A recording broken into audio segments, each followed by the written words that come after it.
Influencerët, personat me shumë ndjekës në rrjetet sociale, sot janë bo një nga burimet më të zakonshme të informimit për të rinjt.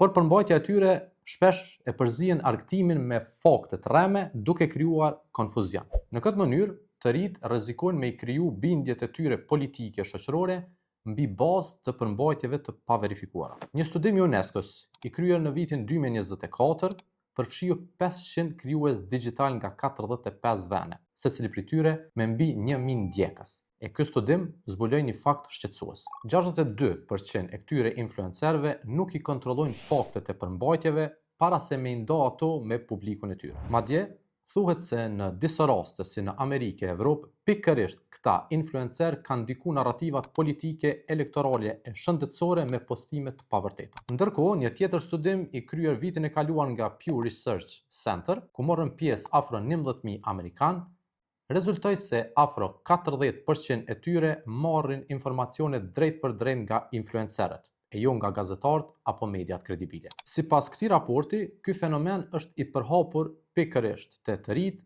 nga mosha 18 deri 29 vjeç. Pra, jo çdo influencer është burim informacioni. Edhe njerëzit më të njohur në internet mund me shpërnda lajme të pavërteta, shpesh pa vetdije. Kujtoj gjithmonë, pëlqimet, shpërndarjet, komentet që i sheh me një përmbajtje nuk do të thotë që ajo është e vërtetë.